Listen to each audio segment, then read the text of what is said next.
آپ ہمارے اس چینل کو سبسکرائب، لائک، شیئر، کمنٹ کریں، شکریہ۔ السلام علیکم ورحمۃ اللہ وبرکاتہ۔ یوٹیوب نعمت چینل میں آپ سب کا استقبال ہے۔ اگر آپ نے ابھی تک ہمارے اس چینل کو سبسکرائب نہیں کیا ہے تو سبسکرائب کر لیں، لائک، شیئر اور کمنٹ کریں۔ سامعین محترم، کیا عورت فاتحہ نہیں پڑھ سکتی؟ بہت سے لوگ یہ خیال کرتے ہیں کہ عورتیں فاتحہ نہیں پڑھ سکتیں، اور بہت سی عورتیں بھی یہ خیال کرتی ہیں کہ عورتوں کو فاتحہ پڑھنا منع ہے۔ ایسا بالکل بھی نہیں ہے۔ فاتحہ و ایصال ثواب جس طرح مردوں کے لیے جائز ہے، اسی طرح بلا شک عورتوں کے لیے بھی جائز ہے، بلکہ بعض عورتیں بلا وجہ پریشان ہوتی ہیں اور فاتحہ کے لیے بچوں کو ادھر ادھر دوڑاتی ہیں، حالانکہ وہ خود بھی فاتحہ پڑھ سکتی ہیں۔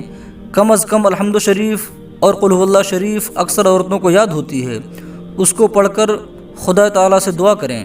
کچھ عورتیں کسی بزرگ کی فاتحہ دلانے کے لیے کھانا وغیرہ کونے میں رکھ کر تھوڑی دیر میں اٹھا لیتی ہیں اور کہتی ہیں کہ انہوں نے اپنی فاتحہ خود ہی پڑھ لی۔ ان سب تہمات اور خواہ مخواہ کی باتوں کے بجائے انہیں قرآن کی جو بھی آیت و صورت یاد ہو اس کو پڑھ کر ایصال ثواب کر دیں تو یہی بہتر ہے، اور یہ باقاعدہ فاتحہ ہے۔ فاتحہ میں کھانا پانی سامنے رکھنے کا مسئلہ، اس بارے میں دو قسم کے لوگ پائے جاتے ہیں۔ کچھ تو وہ ہیں کہ اگر کھانا سامنے رکھ کر سورہ فاتحہ وغیرہ آیات قرآنیہ پڑھ دی جائیں تو انہیں اس کھانے سے چڑ ہو جاتی ہے اور وہ اس کھانے کے دشمن ہو جاتے ہیں اور اسے حرام خیال کرتے ہیں۔ یہ وہ لوگ جن کے دلوں میں بیماری ہے، تو خدا تعالیٰ نے ان کی بیماری کو اور بڑھا دیا۔ کثیر احادیث اور اقوال ائمہ اور معمولات بزرگان دین سے منہ موڑ کر اپنی چلاتے اور خواہ مخواہ مسلمانوں کو مشرک اور بدعتی بتاتے ہیں۔ دوسرے ہمارے کچھ وہ مسلمان بھائی ہیں جو اپنی جہالت اور توہم پرستی کی بنیاد پر یہ سمجھتے ہیں کہ جب کھانا سامنے نہ ہو قرآن کی تلاوت و ایصال ثواب منع ہے۔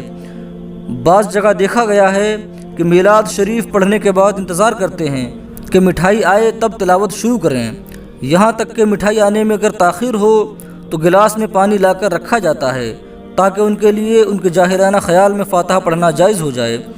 کبھی ایسا ہوتا ہے کہ امام صاحب آ کر بیٹھ گئے اور مصلی پر بیٹھے انتظار کر رہے ہیں کہ اگر کھانا آئے تو قرآن پڑھیں۔ یہ سب توہمات ہیں۔ حقیقت یہ ہے کہ فاتحہ میں کھانا سامنے ہونا ضروری نہیں۔ اگر آیتیں اور صورتیں پڑھ کر کھانا یا شیرینی بغیر سامنے لائے یوں ہی تقسیم کر دی جائے تب بھی ایصال ثواب ہو جائے گا اور فاتحہ میں کوئی کمی نہیں آئے گی۔ سیدی اعلیٰ حضرت مولانا امام احمد رضا خان فاضل بریلوی علیہ رحمت و رضوان فرماتے ہیں، فاتحہ میں ایصال ثواب کے لیے کھانے کا سامنے ہونا کچھ ضروری نہیں۔ فتاوی رضویہ جلد 4 صفحہ نمبر 225۔ اور دوسری جگہ لکھتے ہیں، اگر کسی شخص کا یہ اعتقاد ہو کہ جب تک کھانا سامنے نہ کیا جائے ثواب نہ پہنچے گا تو یہ گمان اس کا غلط ہے۔ فتاوی رضویہ جلد نمبر 4 صفحہ نمبر 195۔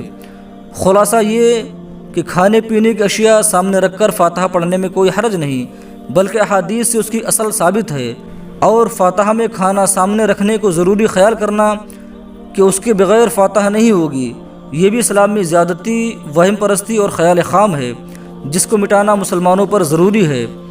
حضرت مولانا مفتی خلیل احمد خان قادری برکاتی مارہروی فرماتے ہیں، ہم نے نیاز درود فاتحہ میں دن یا تاریخ مقررہ کے متعلق یہ سمجھ رکھا ہے کہ انہی دنوں میں ثواب ملے گا، آگے پیچھے نہیں، تو یہ سمجھنا حکم شرعی کے خلاف ہے۔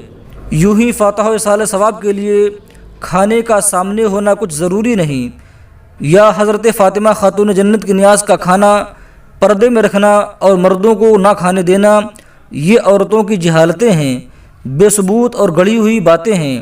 مردوں کو چاہیے کہ ان خیالات کو مٹائیں اور عورتوں کو راہ راست اور حکم شرع پر چلائیں۔